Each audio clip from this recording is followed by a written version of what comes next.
Everyone who drives a vehicle or rides in one should be aware of some disturbing statistics. Texas has not recorded a deathless day on the roadways since the year 2000. Last year alone, nearly 4,500 people lost their lives statewide. Also since 2019, highway fatalities have risen nearly 40% in this region. Those numbers are the reasons why TxDOT has a new campaign called End the Streak.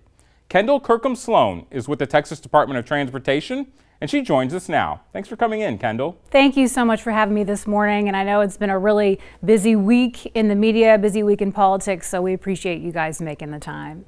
Well, absolutely. As the holidays approach and this becomes a big talking point, what are some of the main factors that we're seeing in these crashes?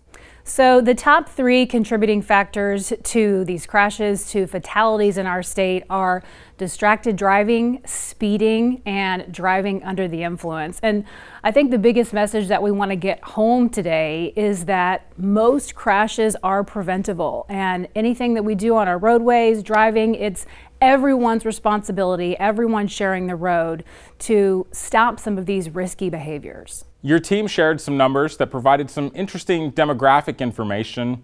Can you tell us who's most impacted, men compared to women, younger versus older? Yeah, this is really interesting. So when you look at these numbers, the number of men affected in these fatalities is double that of women. And then also they're mostly people under the age of 30, and that includes children.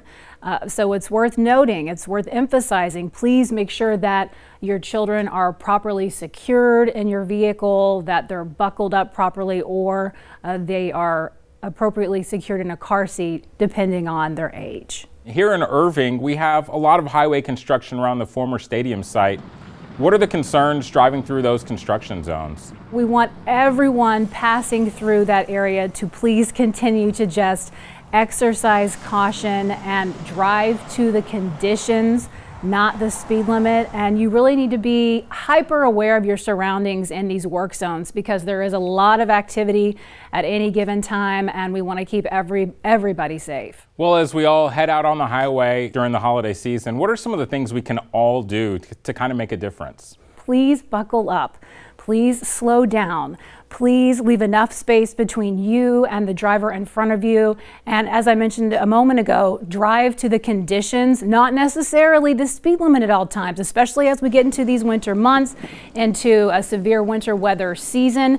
You need to be really paying attention to that, because as we know here in Texas and in DFW especially, the weather can change on a dime. So we just need to be hyper vigilant, and please just think about the next time you get behind the wheel and you're considering doing some of these risky behaviors, so that we all can make it to our destination and make it alive. All right, Kendall Kirkham Sloan from TxDOT, thanks so much for joining us to talk about this important topic we sometimes take for granted. Absolutely. Thank you so much for having me.